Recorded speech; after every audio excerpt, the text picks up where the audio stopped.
நம்ம சேனல்ல தொடர்ச்சியா பார்க்குறவங்களுக்கு தெரியும். திரு விஜய் அவர்களோட அரசியல் வருகை குறித்து நாம் நெறைய கருத்துக்கள பதிவு செஞ்சிருந்தோம்.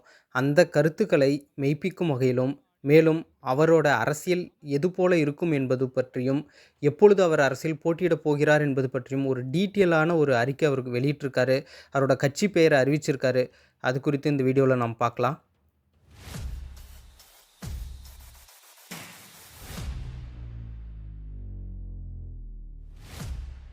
முதலில் கட்சி பெயர். அது தமிழக வெற்றி கழகம். நம்ம சொல்லியிருந்தோம், திராவிடம் அப்படிங்கிற பேரு வைக்க மாட்டாரு அப்படின்னு சொல்ட்டு.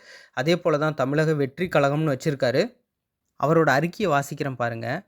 அன்பான தமிழ்நாட்டு மக்கள் அனைவருக்கும் என் பணிவான வணக்கங்கள்.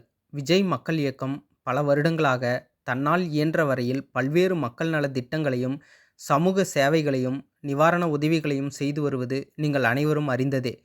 இருப்பினும் முழுமையான சமூக, பொருளாதார, அரசியல் சீர்திருத்தங்களை கொண்டுவர ஒரு தன்னார்வ அமைப்பினால் மட்டும் இயலாத காரியம். அதற்கு அரசியல் அதிகாரம் தேவைப்படுகிறது. தற்போதைய அரசியல் சூழல் பற்றி நீங்கள் அனைவரும் அறிந்ததே. இங்க ரொம்ப உன்னிப்பா கவனிங்க.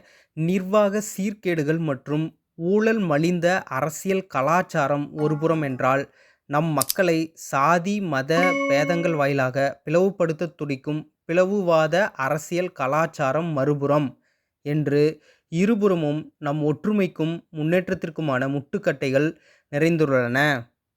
அதாவது இந்த ஒரே லைன்ல அவர் யாரை எதிர்த்து அரசியல் செய்ய போறாருன்னு கிளியரா சொல்லிட்டாரு. ஒண்ணு ஊழல் மலிந்த அரசியல் கலாச்சாரம்.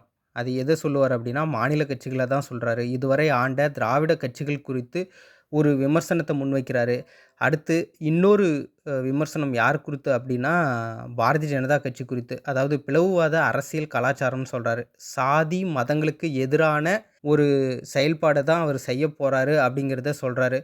ஸோ கிளியரா அவர் சொல்ட்டாருங்க. திராவிட கட்சிகளுக்கு எதிராகவும், பிஜேபி மதவாத கட்சிக்கு எதிராகவும் அவர் அரசியல் செய்ய போறாரு அப்படின்னு அவரு நிலைப்பாடு எடுத்திருக்காரு. இதுவரை அவர் யாருக்கு எதிரா அரசியல் செய்ய போறாருன்னு சொல்ட்டாரு. இப்ப அவரு என்ன செய்ய போறாருன்னு சொல்லியிருக்காரு.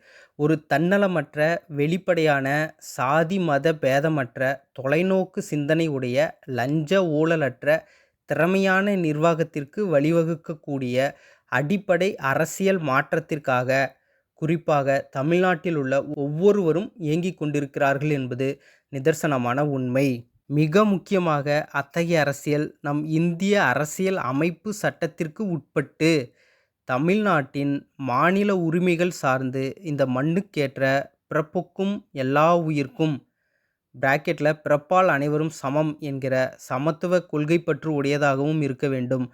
அத்தகைய அடிப்படை அரசியல் மாற்றத்தை மக்களின் ஏகோபித்த அபிமானமும் அன்பும் பெற்ற முதன்மையான ஒரு மக்கள் சக்தியால் தான் சாத்தியப்படுத்த முடியும். குறிப்பா அவர் கட்சியோட டேக்லைன் என்னவா இருக்க போகுது அப்படின்னா, "பிறப்புக்கும் எல்லா உயிர்க்கும்" அப்படிங்கிற திருக்குறள் வாசகம் தான் அதில இடம்பெற போது. நமக்கு இதில ஒரு மாற்று கருத்து என்ன அப்படின்னா, இந்த அறிக்கையில நீங்க பார்க்கும்போது திரு விஜய் அவர்களோட புகைப்படம் இருக்கு.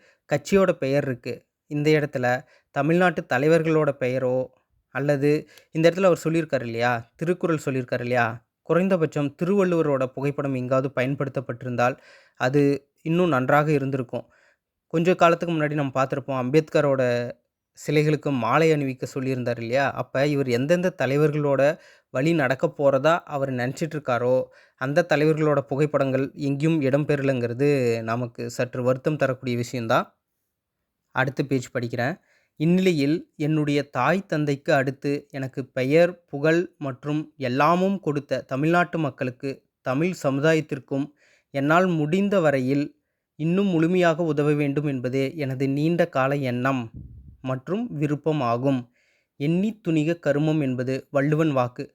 அதன்படியே தமிழக வெற்றி கழகம் என்கிற பெயரில் எனது தலைமையிலான அரசியல் கட்சி துவங்கப்பட்டு, இந்திய தலைமை தேர்தல் ஆணையத்தில் பதிவு செய்ய எமது கட்சியின் சார்பில் இன்று விண்ணப்பம் செய்யப்பட்டுள்ளது. இன்னைக்கு விண்ணப்பம் மட்டும் தான் தாக்கல் பண்ணியிருக்காங்க. இன்னும் தேர்தல் ஆணையம் அதுக்கு முழுமையான அங்கீகாரம் குடுக்கல. இன்னைக்கு என்ன பண்ணியிருக்காங்க அப்படின்னா, விஜய் அவர்கள் சார்பில் அந்த கட்சி தொடங்கத்திற்கான விண்ணப்பம் கொடுக்கப்பட்டிருக்கு அப்படின்னு சொல்றாரு. முன்னதாக 25/1/2024 அன்று சென்னையில் நடைபெற்ற மாநில பொதுக்குழு மற்றும் செயற்குழு கூட்டத்தில் கட்சியின் தலைவர் மற்றும் தலைமை செயலக நிர்வாகிகள் தேர்ந்தெடுக்கப்பட்டு கட்சியின் அரசியலமைப்பு சட்டம் மற்றும் சட்ட விதிகள் முறைப்படி ஒப்புதல் வழங்கப்பட்டு அனைத்து பொதுக்குழு உறுப்பினர்களால் ஏற்றுக்கொள்ளப்பட்டுள்ளது. ஒவ்வொரு அரசியல் கட்சியும் அந்த அரசியல் கட்சிக்கான கொள்கைகளை, அதாவது சட்ட விதிகளை இந்திய தேர்தல் ஆணையத்தில் பதிவு செய்யணும். அந்த சட்ட விதிகள் எல்லாமே ஏற்கனவே வகுக்கப்பட்டு, மேலும் செயற்குழு பொதுக்குழுல அந்த கட்சியோட கொள்கைகள் முதற்கொண்டு சட்ட விதிகள் அனைத்தும் ஒப்புதல் வாங்கப்பட்டுருச்சு அப்படின்னு சொல்கிறாரு. அதை பற்றின முழுமையான விவரங்கள் நமக்கு இன்னும் தெரிய வரல. என்ன மாதிரியான கொள்கை பேச போகிறாங்க, என்ன சட்ட விதிகள் வகுத்திருக்காங்க அப்படின்னு சொல்லிட்டு.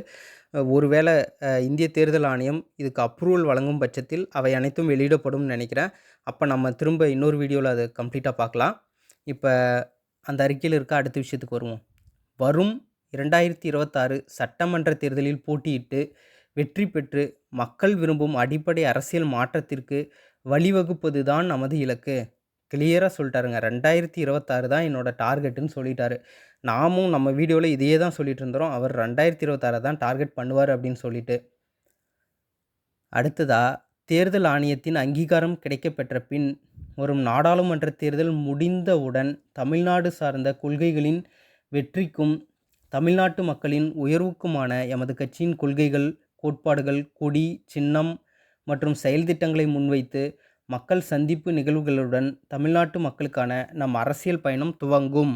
இடைப்பட்ட காலத்தில் எமது கட்சியின் தொண்டர்களை அரசியல் மயப்படுத்தி அமைப்பு ரீதியாக அவர்களை தயார் நிலைக்கு கொண்டு வரும் பணிகளும், கட்சியின் சட்ட விதிகளுக்குட்பட்டு ஜனநாயக முறையில் பொறுப்பாளர்களை தேர்ந்தெடுத்து உள்கட்டமைப்பை வலுப்படுத்தும் பணிகளும் தீவிரமாக செயல்படுத்தப்படும். தேர்தல் ஆணையத்தின் அங்கீகாரம் மற்றும் கட்சி விரிவாக்க பணிகளுக்கு தேவையான கால அவகாசத்தை கணக்கில் கொண்டே தற்போது எமது கட்சி பதிவிற்காக விண்ணப்பம் செய்யப்பட்டுள்ளது.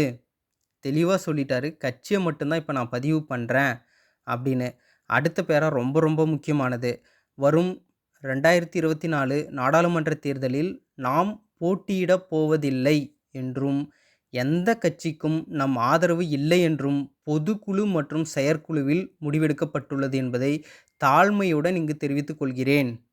கிளியராக சொல்லிட்டாரு. இவர் இதை சொல்கிறதுக்கு முன்னாடி எத்தனை அவதூறுங்க அவர் மேலே. அதாவது பிஜேபிக்கு ஆதரவாக போயிட்டாரு, அத்தனை தொகுதியில் போட்டியிட போயிட்டாரு. அனைத்து அவதூறுக்கும் அவர் பதில் சொல்லிட்டாரு. 2024 நான் போட்டியும் போடல, ஆதரவும் கொடுக்கல அப்படின்னு சொல்லிட்டு. இப்போது இவ்வளோ அவதூறு பரப்புனாங்க இல்லையா, அவங்களாம் மன்னிப்பு கேட்பாங்களான்னு பார்த்தா கேட்க மாட்டாங்க. அடுத்து வேறு ஒருத்தர் குறித்து அவதூறு பரப்ப போயிடுவாங்க. ஒருத்தரை பற்றி முழுமையாக தெரியாமல் உடனே அவதூறு பரப்பிடுறது. இதையெல்லாம் ஊடகம் என்கிற பெயரிலே வேற இவங்க செஞ்சுக்கிட்டு இருக்காங்க.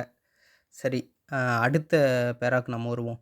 இறுதியாக என்னை பொறுத்தவரையில் அரசியல் மற்றொரு தொழில் அல்ல. யாரை குத்தி காட்டுறாருன்னு நமக்கு தெரியலிங்க.